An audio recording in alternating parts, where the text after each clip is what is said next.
This conference will now be recorded. Hi, everybody. Welcome to the Insurance Broker Cybersecurity Roundtable. This is our premier meeting, and we're going to hear from Deron McElroy of the Department of Homeland Security, the Cybersecurity and Infrastructure Security Association, or agency. Yeah. I always have trouble with that acronym for whatever reason, but I'm Stan Stahl. I'm the founder president of Secure the Village. And we're all about the reality that it takes the village to secure the village. It takes all of us working together, because in some ways security is like the blind men and the elephant. If you know that metaphor, if you don't, look it up on Google or your favorite search engine. We all see pieces of the reality of cybercrime, cybersecurity, privacy, all those issues. But it takes the village, all of us working together to ultimately to manage the cybersecurity challenge. So our roundtable, the idea is, and you'll meet Grant Hester in a moment. He's our co-host who helped me put this whole thing together. We'll meet monthly on the third Tuesday of every month from 2 to 3. Our core objective is to help insurance brokers better serve your clients. How do you make sure you're putting your clients in optimal policies? And most important, or as important, is helping to make sure your client avoids needing to file a claim. I mean, I'm looking at Howard and the other insurance brokers that I know that just, and our company as well. When we've got to go help a client through a situation, it's painful. It truly is. It's devastating to people, not just the people who've lost the money, but the people who've clicked on the link or fell victim to the BEC or whatever. So we're going to do this once a month starting today. That's Cybersecurity Essentials for Small and Medium Businesses with Deron. Next month, we're going to look at cyber risks, exposures, and gotchas. The following month, we'll look at an actual case study that'll lead us into a real deep look at the technology structures here and what's going on technically. Not so that an insurance broker needs to be able to manage all of that, but just understanding how cyber criminals get on a network and then what they do after they're on and why that's not discovered. And then in December, we'll take a top-down look at cybersecurity from the top, looking at goals, objectives, frameworks like the NIST cybersecurity framework, things like that, and key strategies.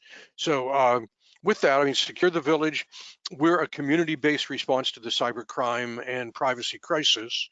Our objective is turn people and organizations into CyberGuardians. That's people who know the challenges, have the skills to manage their own piece of the cybersecurity world, and have the commitment to do that. And this is everything from boards to living rooms, as we like to say. We're a 501c3, and this series is being co-hosted by Grant Hester, who's the Chief Executive Officer at Linchpin IT and a member of the Secure the Village Leadership Council. So Grant, why don't you say a couple of words, introduce yourself to Sure. the group. Yeah. Sure. Thanks for the time, Stan. I appreciate it. Linchpin IT is actually an IT consultant that works specifically and only with insurance brokers. So we are obviously in the space all the time. We do direct support with 70 plus agencies that we take care of day in and day out. We do a lot of projects for larger aggregators to help them get their frameworks set up for them as well. And this is basically the only space we work in, and we're very proud to be here with you. Thanks. Well, yeah. Super, Grant. Thank you. Thanks for kind of, you were the instigator of this, so we'll hold you responsible if money saved and better policies are written and all, that's on you, man. So thank you very much. Let's briefly go around the room. There's not a whole lot of us here. If you're on the call, please turn on your camera, let everybody else see you. You'll hear from Deron, who's on camera in a moment. But let me go around and ask people to introduce themselves. Howard Miller, go ahead. Hi, my name is Howard Miller, Senior Vice President at LBW Insurance and Financial Services. I head our technology division called TechSecure, which we created to address risk arising out of the use and dependency on technology. I started selling cyber liability insurance around 2007, and it's been kind of a passion of mine because it crosses industry boundaries and aggregation of size boundaries when it comes to cyber risk. So in this environment, we're more dependent than ever on digital communication, infrastructure, and of course, privacy and network security. So I am a board member on Secure the Village.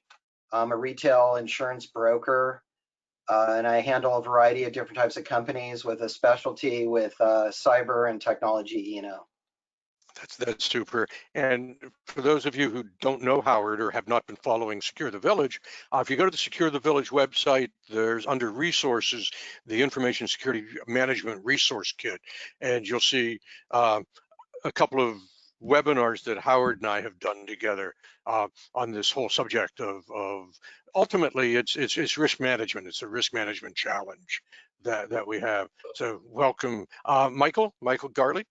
Please tell us about you a moment or two. You're muted. Thank you, Stan. Yeah, sure, Michael. Yeah. Michael Garlick. Anytime. Yeah. And I'm a digital forensics examiner and e-discovery specialist. I also recently completed my master's degree in cybersecurity, and I'm teaming up with Steve Kitagawa, who's also on this call, to work on some privacy compliance projects. Cool. Yeah. Well, welcome. Glad you joined us. Good to see you again. Good to see you as well, Steve. Thank you. Please introduce yourself as also. Yeah, good afternoon, everybody. Steve Kitagawa with Kitagawa Law and Insured Privacy. We help you find your data, manage your data, and protect your data. I've been a litigation attorney for 20 years.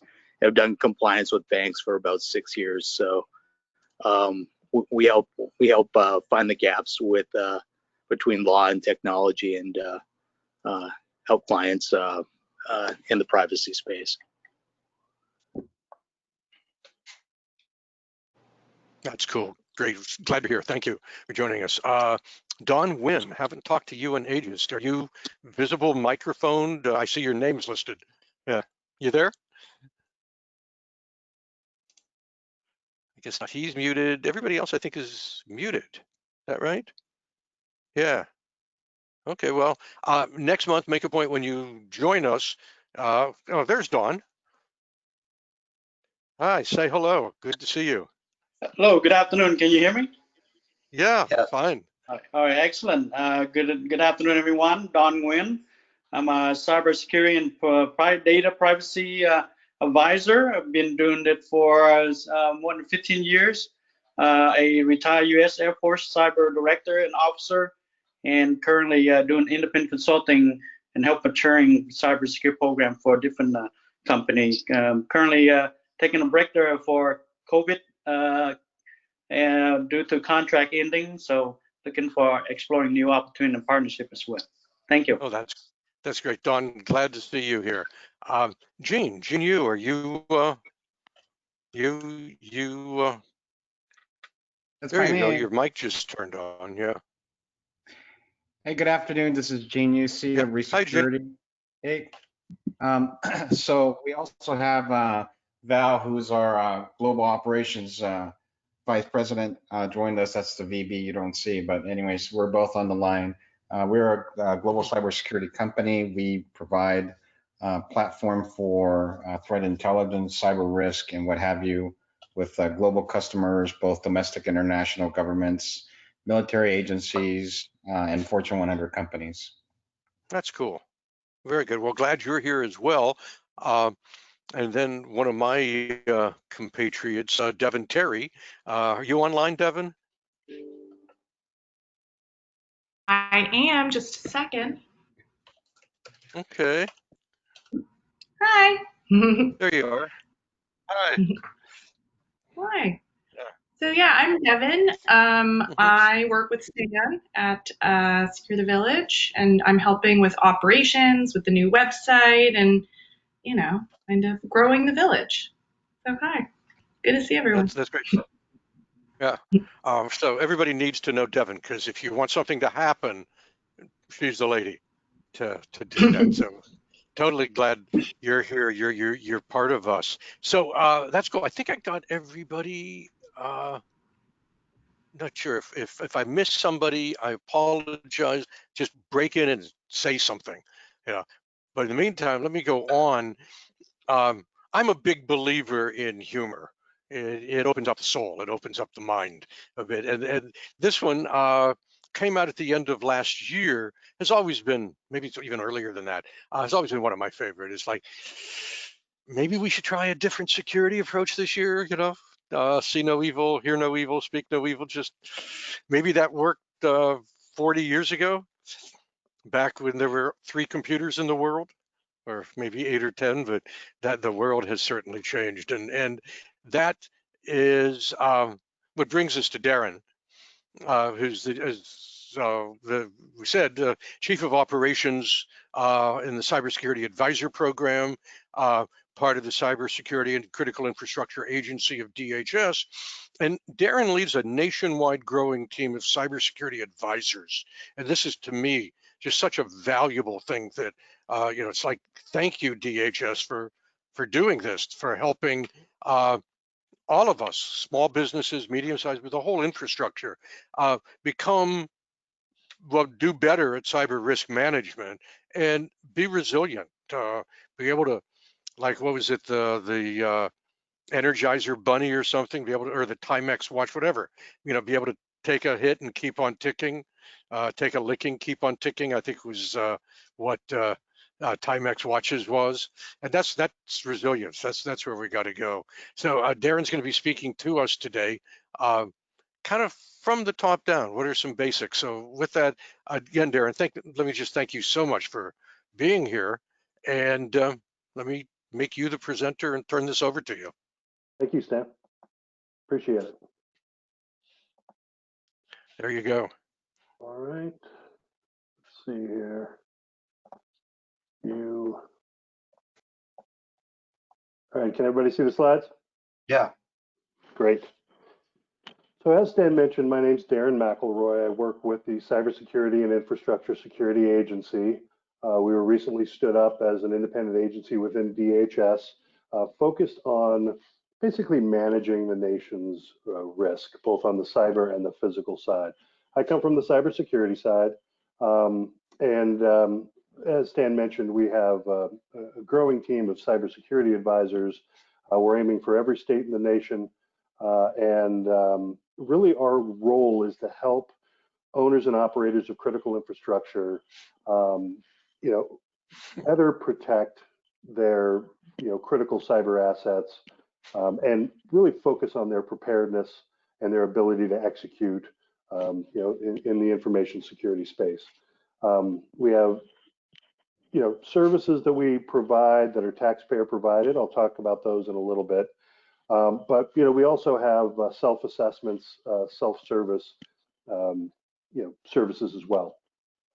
The presentation that I'm about to give is for a very broad audience.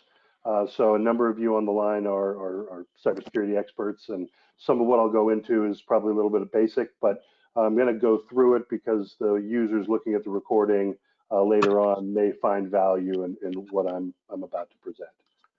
So I want to start a little bit with the cyber risk landscape and the way that we look at what's going on in the world.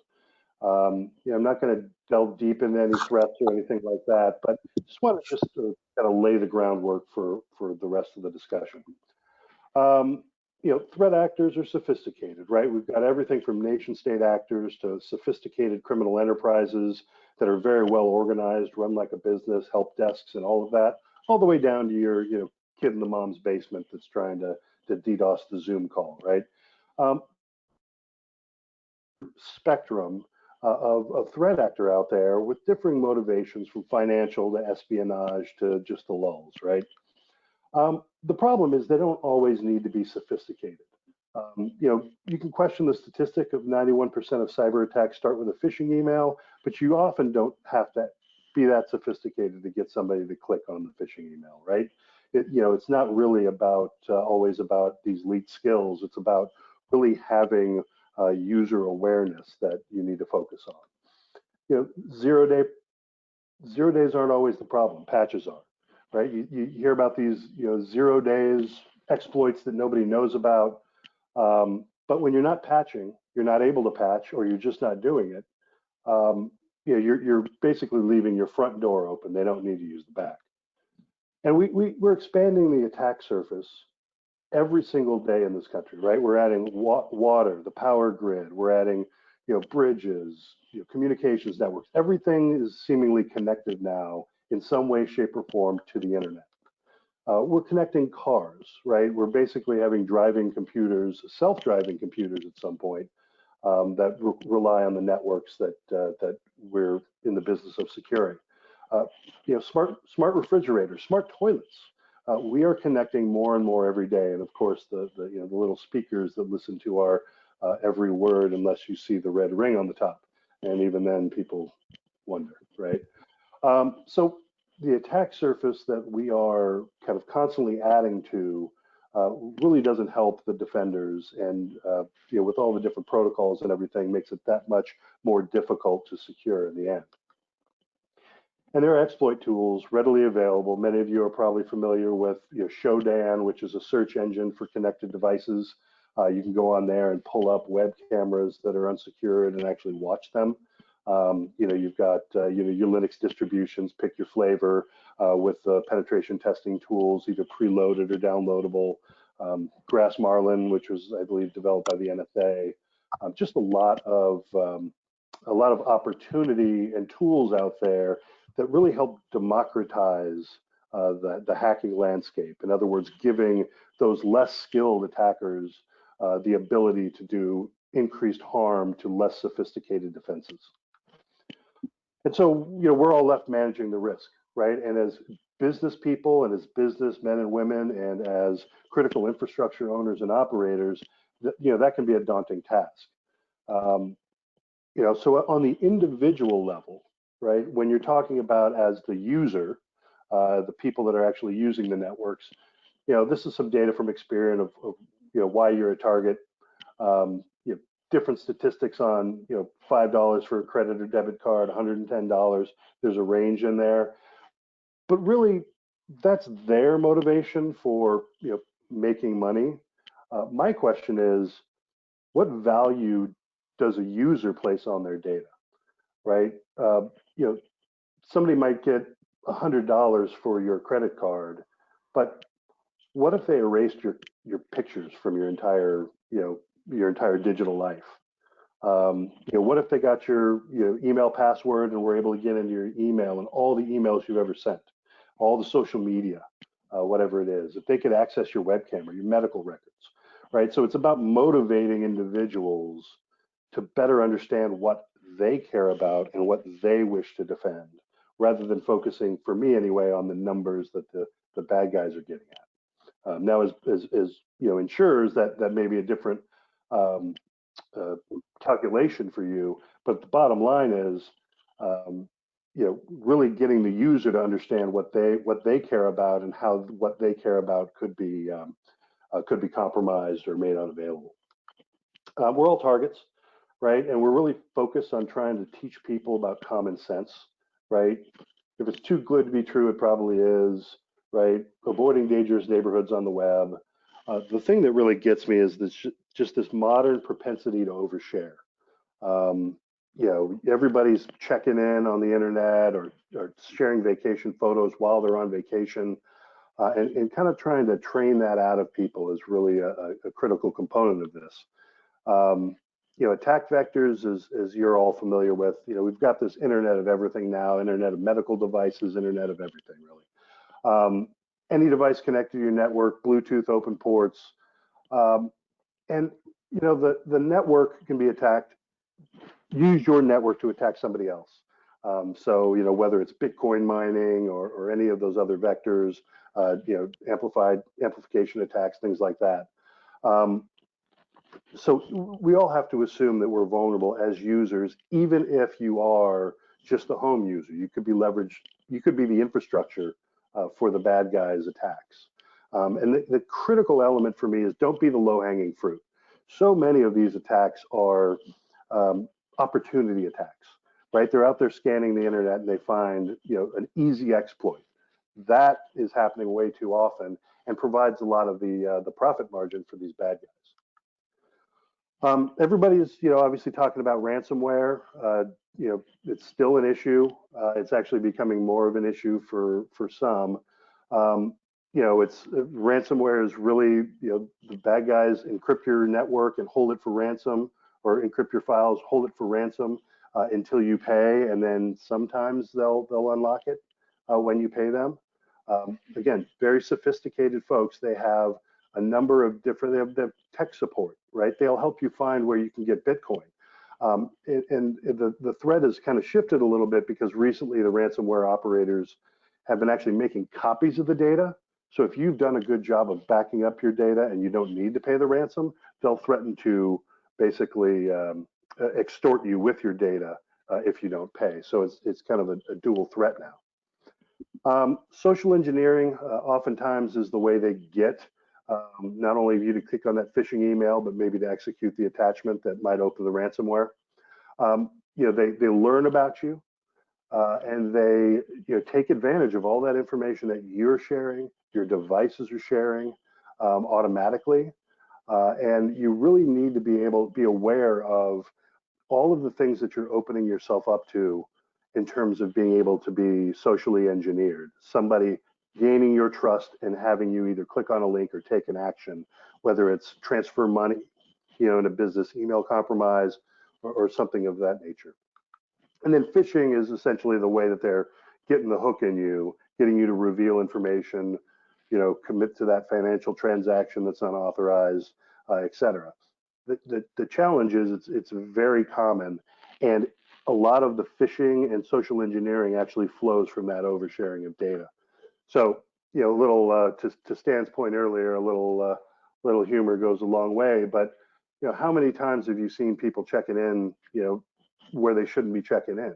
I've actually seen a live exploit where somebody saw a check-in for Karate Dojo, crafted an email and video attachment on the fly designed for a karate audience to generate that click, right? To make it more likely. And it's something that's all over the place. This is from Twitter. Just something I pulled off. I happened to see it. Rep the boys even through the off season. So now I know what their ID looks like, right? For the university. I think it's a university hospital.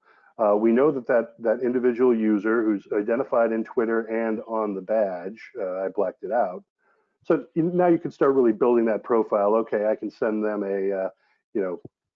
Tennessee Titans are going to be at the university on this date. Click here for your tickets. It kind of writes itself at that point. Kevin Baker, this is a fake profile, but likes video games and dogs. The phishing email writes itself. This took me 3 minutes to put together. You could do much better if you were really motivated to find more about this Kevin Baker.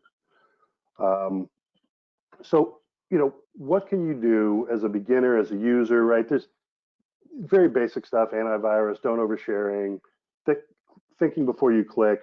Using strong passwords is critical, and using passphrases, complex passphrases with upper, lowercase, special characters, that sort of thing. If you're really kind of focused, you're focused on getting a clean machine, right? Keeping it clean, watching where you go, watching what you click on, watching what you do, using multi-factor authentication. So if you're, You're using Google, they send you the code and you have to enter the code. That's that second factor that you would be using. Understanding what's on your network, right? Even within your home network, you have the ability to see what devices are on it. You might be surprised at what you'd find and how many devices you will find on your network that you didn't really think about were communicating with the internet. And you know, really focusing on leveling up and becoming more cyber savvy, understanding, you know, the how you might advance your own awareness, how you might advance your own skills to make sure that you know, you can actually become and develop it yourself into a cyber leader, whether it's technical or whether it's, you know, just in terms of, you know, raising awareness and becoming a champion of cybersecurity. Past the individual level, though, there's a number of organizations throughout the United States, small and medium businesses, right, the kind of the core of our economy, that really don't have the resources and haven't invested the resources over time into cybersecurity. We see it all the time. You know, they might have a few computers and you know, they might have a full-fledged network, but they aren't necessarily focused on the security piece of it. They may think they're outsourcing something to the cloud or, you know, otherwise taking care of risk, but really they're not comprehensively focused on the risk equation. I want to talk a little bit about that in the small and medium business context. A lot of, you know, large businesses, you know, they know their target, they invest. Smaller and medium businesses often don't think they're an attractive target. And that they're wrong, right? It's targets of opportunity. There's still money involved, and you know that has societal risk, right? I mean, it's not a small business, but teachers can't teach because of ransomware or a DDoS attack against their Zoom sessions, right? Sheriffs who can't respond to 911, or you know, small business owners either losing trust, losing data, or not having the data available to them. And so really focusing in on that risk, right? Really focusing in on what within your organization, on the digital side really matters. What information is core to your ability to operate, right? What is your critical business information, right? And how does that enable your critical business services?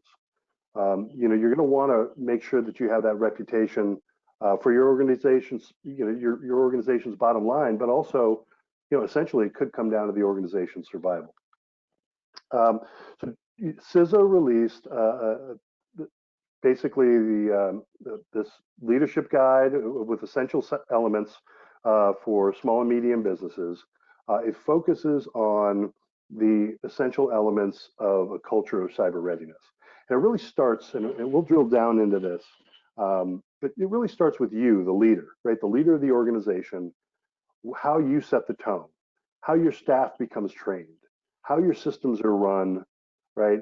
How your surroundings and your data are managed, and what happens when bad things happen? What happens on a very bad day when you have an incident or you have a disaster, right? How are you able to respond and recover? There's also a technical guide, more technical guide for IT professionals that's available, and I'll give you the links for these at the end of the presentation. But focusing in on yourself, the leader, right? Making yourself aware, making it important to you, right? Understanding the risk to the business, and then using that to drive your investment strategy and frankly, the culture of the entire organization. That's really what's going to turn the ship into a more secure direction, is, you know, changing that culture, building that in. Approaching it as a business risk, right? Understanding your IT operations as the leader, leading those investments, and then engaging sector partners, you know, so that you're not alone.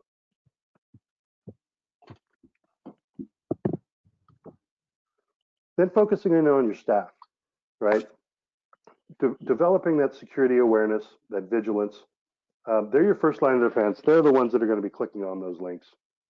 You know, you need to actually have them become an asset in this fight. So learn what training resources are available, right? We have Stop, Think, Connect campaign within CISA. There's also training resources available as well online and on our website. But developing that culture of awareness. Where are you going to put the posters inside your buildings to make sure people are aware and focused on the threat at hand? Do you have policies, and are you enforcing them? Right? It's great if you have policies. If you aren't enforcing them, if you aren't testing them, they're eventually going to break down and fail. And then, helping organization, the people within your organization know where to respond if there is an incident, right? Who do they call? What is the protocol for them to report something that's going on within their machine? So you also want to focus in on your systems, right? How do you protect your critical assets and applications? You need information to survive. You need to know where the information resides, know where it's stored and processed, and build security in and around those. So having that inventory, and the way that we look at it is people, information, technology, and facilities, knowing all of those things that are needed to come together to actually build your critical services and actually deliver your critical services. Once you have that asset inventory, then you can start putting controls around those assets. The making sure that the doors are locked the right way, and that the people are trained the right way, and that the security controls, your technical controls, are set the right way and rechecked over time. Don't have a bunch of stuff on your network that you don't need. Make sure the configurations are as secure as possible. Have some sort of a vulnerability management process. Not everybody can do automatic updates, but you can have a vulnerability management process that allows you to periodically check and actually run those updates as well. So practice 4 is focused on your surroundings, right? Making sure that only people that need access have access, right? This is the principle of least privilege and all of that as well. So focusing in on making sure that only the people that need access have access. Who's on your network? Who needs to be on your network? That includes your vendors. That includes third party. You're having those IT policies and procedures so that it reinforces the culture that, hey, maybe I don't need admin access, right? That's within the federal government. That's really driven into us. And then unique passwords for all user accounts. Practice 5, your data, making backups to avoid the loss of information critical to operations. If you're not familiar with recovery time objectives and recovery point objectives, really try to focus on those. That's how much data are you able to lose and how quickly does it need to be restored. So your recovery point is how much data you're willing to lose. Does it have to be restored as of the recovery point of a second ago, or is it 2 weeks ago? That will help you build your backup plan, and ultimately your business recovery, disaster recovery plan. So key to all that, though, is learning what information resides on your network, what data is most critical and most sensitive, and then understanding again, what's most critical. Do that business impact analysis. And then practice 6, your actions under stress. The time to bring everybody together and to do incident response is not when the incident is happening, right? Practicing, conducting exercises, having a plan, including the right people in that plan, everybody from the C-suite to external affairs or the press people, social media, the lawyers, you name it, the regulatory folks. But making sure you have the right folks in the room and on the plan for your particular environment. And then identifying who can call for help, right?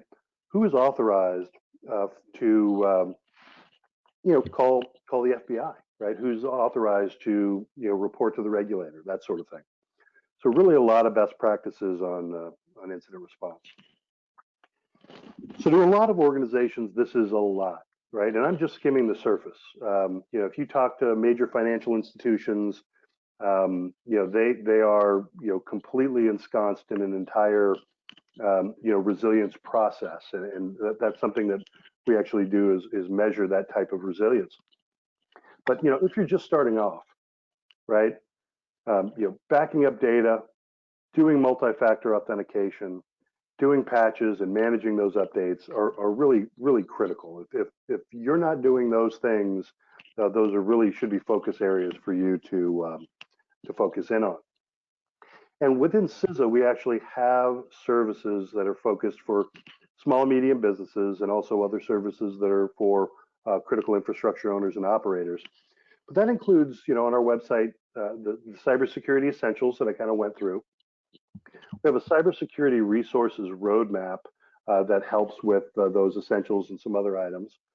We have cyber resilience resource guides. And what I really like about the resource guides is that if you don't have an asset management program within your organization, if you don't have a vulnerability management process within your organization, these resource guides will actually walk you through step by step as to how to create one, how to document it, who to involve, what information you need to gather in order to effectively build it.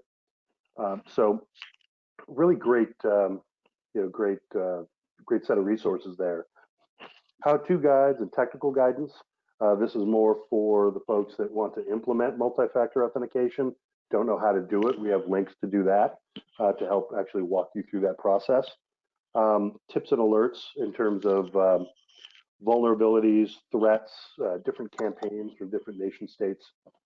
And then I have vulnerability scanning down here.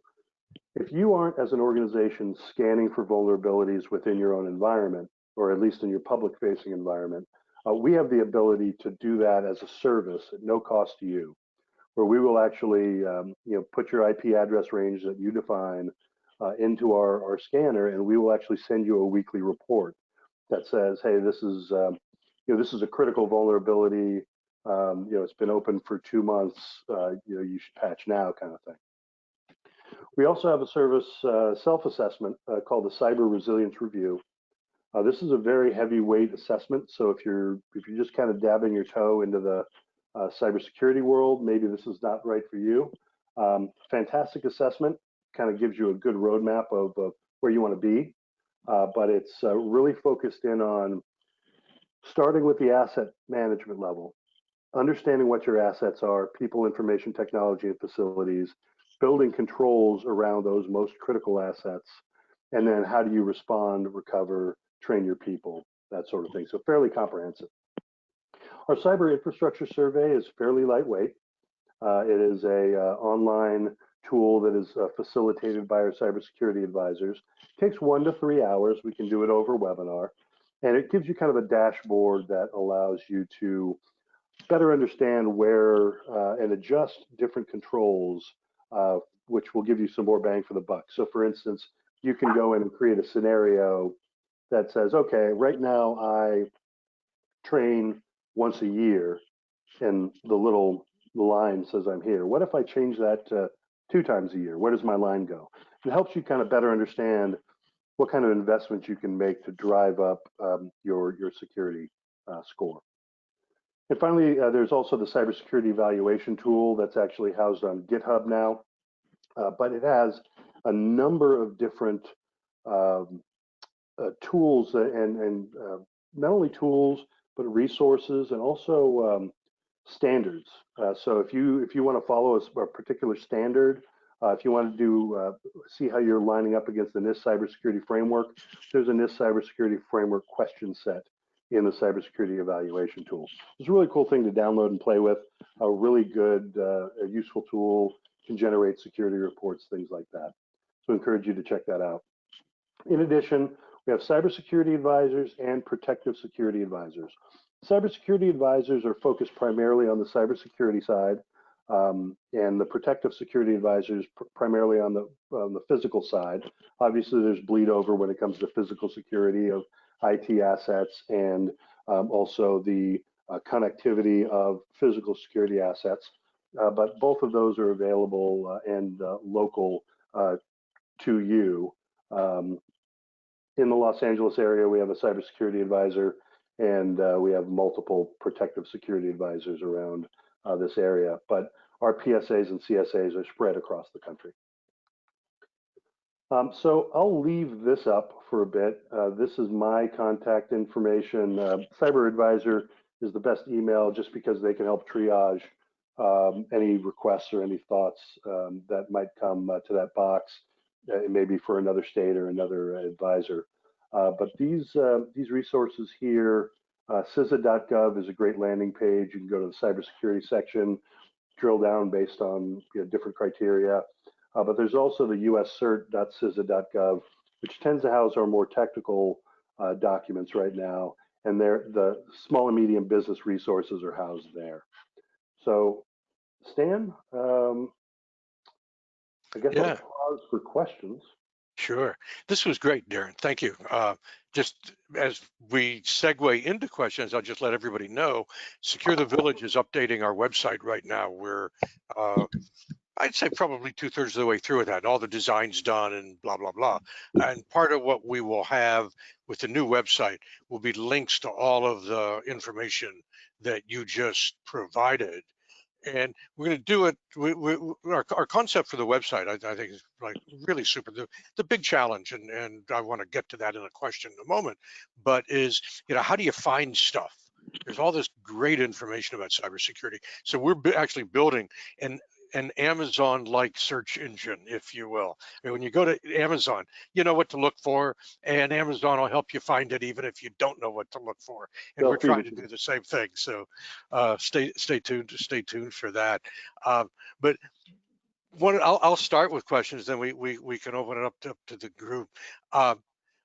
You mentioned, like this whole to us, it's so much as awareness and awareness training. And one of the things that we see regularly, we talk about it at board meetings, is how HR departments have a real role to play in cybersecurity because they're the training department in so many companies, and yet they think that, oh, security, that's an IT issue. What advice can you give us in breaking through that kind of, well, sorry, that's not our job perspective? With HR, there's a couple of different factors, right? One is the training aspect. A lot of times that's got to be on the leadership on the IT side to help kind of drive that over to HR and say, no, you maintain all of our training processes. How do I dovetail into what you're doing? Because it needs to be mandatory, et cetera, et cetera. A lot of times, and this is not so much in the private sector, but in the state and local environment, HR can actually be a potential source of risk because, they're stuck with this basic job description. You want to hire a SOC analyst, but they can only hire an IT specialist. And therefore, everything has to go on the website a certain way. And it makes it that much more difficult, not only to hire, but to enforce IT policies or to get them trained to where they need to be. So involving HR on that side is essential as well. And then in addition, there's also the layer of bringing people on board. What kind of due diligence are you doing in terms of background investigations, credit checks? It's going to depend on the policy of the organization, but oftentimes those are driven by HR and only sometimes by security and very rarely by IT. Mm-hmm. Yeah. I mean, as I say, that is one of the challenges we've seen historically, both with our own consulting work and, of course, with the work with Secure the Village. Other people, other questions for Deron? This is Howard. I have a question. One of the issues that we're dealing with, I co-lead a risk management subcommittee as part of the Society of Automotive Engineers, G32 for cyber physical system security. Okay. And with the CMMC, it's a great addition in promoting cybersecurity, but it's mainly focused on, I would say, more IT than operational technology. And your organization is dealing both with cybersecurity, but also the impact on critical infrastructure. What are your thoughts on CMMC? Are you familiar with the work of G32, and how are you guys addressing this kind of crossover related to cyber physical systems? Yeah, so I'm not familiar with G32. there's a couple answers to the question. So first, we've had, industrial control system cert has been around forever. The brand may be going away, but the cyber physical systems link up, the industrial control systems piece, the OT piece is not going anywhere. In fact, it's a renewed area of emphasis for the agency. A number of the assessments that we provide can be used for OT environments, right? So for example, the Cyber Resilience Review, which is very closely related to the CMMC, and in fact, I think developed by some of the same people. The focus within the CRR is selecting a critical service. Okay, so what is the critical service, at the water plant? Well, IT may say it's billing. OT, right, may say that it's, purification. Right, so when you look at the critical service, you can say, okay, I want to look at purification as the critical service. All of our questions would be applied then to the controls around purification. So the plant controls, the controls on the HMI and the PLC and the whole industrial side of it. So it's a direct assessment. Even though it's not a technical assessment, it's going to be talking about those controls. We have something called an architecture design review, which was originally designed for OT environments, and they'll actually come in and map your OT environment and point out where security controls may be improved. And also in the cybersecurity evaluation tool that I mentioned, that was designed originally for industrial control systems environments and actually has a Visio network diagramming tool that is designed for OT environments. So the flags that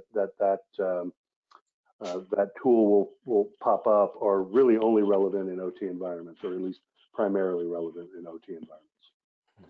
In terms of the CMMC, I know it's out there. It's really been aimed at the DoD side of things, but that really I would say that the CRR is a very good tool for it. The CMMC maybe as well. I'm just not as familiar with it. Yeah. Where do I find your Visio file? What's that? Where do I find your Visio file? So if you go to search for the Cybersecurity Evaluation Tool, and it may take you to the CISA.gov website, but that'll redirect you eventually to GitHub, to our GitHub page. Okay. And that GitHub repository has basically all the instructions, the most recent versions, and there's YouTube videos that show you, kind of walk you through how to use the tool. That's cool. Even though I can't access YouTube from my work computer, somehow they figured it out. I think it's called security, Darren. Yeah, right. No, all of this is fabulous, and it raises just the whole question around how can we collaboratively work better so that we can take the knowledge, the wisdom, the resources that CISA provides and help get that. I mean, there are 300,000 businesses in the and nonprofits in the greater Los Angeles area. I'm going to guess 80% of them are small and mid-sized businesses, maybe more. They can't afford security teams. They often outsource IT. They can't even afford IT. And you bring such a wealth of value to the community. And yet what we've seen over the 5 years of Secure the Village, and why Secure the Village even exists to begin with, is a lot of that just goes right past them. And that's partly why we started this roundtable, is to begin to build more of a community around this. But how can we collaborate better? So I think making sure that folks have information about the self-service resources is kind of the first step. We're a federal agency. We're focused on Homeland Security. We've got the critical infrastructure mandate. We have created and are creating a lot of services, especially the cybersecurity essentials that are geared towards small and medium businesses. The challenge really has been, we can provide a lot of information. It's not like there's a a dearth of information available out there on cybersecurity. You just need to want to find it, right? Go out and find it, and then the big piece is to execute it. And that's where the real kind of rubber meets the road, is flipping that awareness from security is something I don't want to deal with, to if I don't do these things, it could risk my entire business. Having that mindset change, I think is really going to drive the direction, because I can point them to all the resources in the world, but if it's going to become shelfware, if it's not going to be absorbed within their environment, it doesn't mean anything. Yeah, we discovered that, good gods, 15 years ago when we started licensing.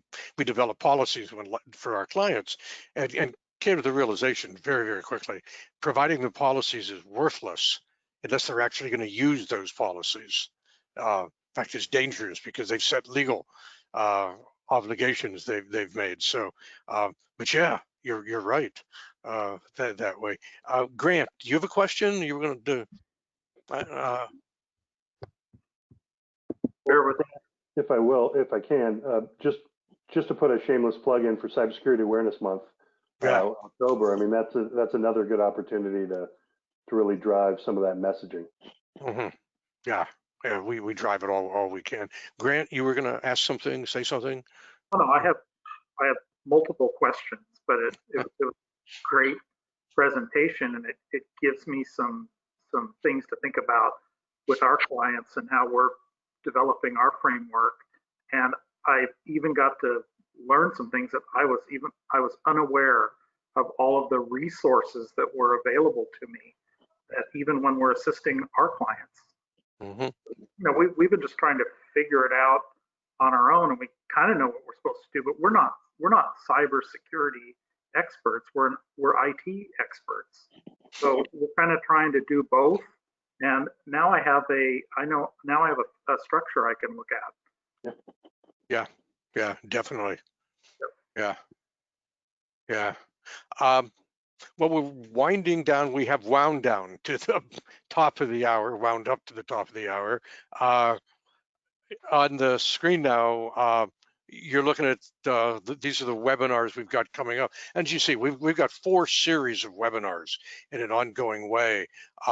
We've got a technology and security management happy hour that meets on Tuesday evenings, financial services cybersecurity roundtable that meets on Friday mornings once a month, an information security management webinar that's been going on for, good gods, 2.5 years now. The insurance brokers will be back in a month for that. And Deron, you're going to be my guest on the information security webinar again. That's November 12th. That's actually my anniversary. So we'll look forward to seeing you then. In terms of staying informed, if you don't already get it, go to securethevillage.org, sign up for our free security newsletter. Comes out every Sunday. There's a cartoon in it. That's one of the things we provide. We got to smile our way through this, but it also reflects the quote of Sun Tzu's, that if you know the enemy and know yourself, you need not fear the results of 100 battles. And to us, this is a vital piece of what we're all about. I invite you to join our village, be a cyber guardian, connect with us on LinkedIn. You're looking at a book one of our board members has written called CyberGuardian, a Secure the Village guide for residents, not businesses, but residents there. And if you're in the technology, security, insurance, law space, law enforcement, whatever, join our leadership council as well. We're growing, and we'll grow even larger as we take Secure the Village nationwide. And with that, here's my contact information, Grant's as well. Don't hesitate to reach out to either of them. And I want to leave you with a quote of mine. It's not a security quote. It actually comes out of the political realm, but it's every bit as true wherever it is. It's Bobby Kennedy. The future is not a gift, it's an achievement. And I believe we're able to manage our way through the challenges that we've left, that we see. And that's the achievement. That's on us to do. So with that, Deron, thank you so much. Grant, good. Thank you for hosting these. Everybody else, thank you for being here. Tell your friends, your neighbors, your colleagues, everybody you know about the great work Secure the Village is doing, and make sure and invite them to come to our meetings, learn, join the community.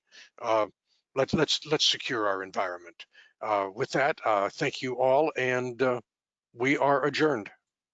Have a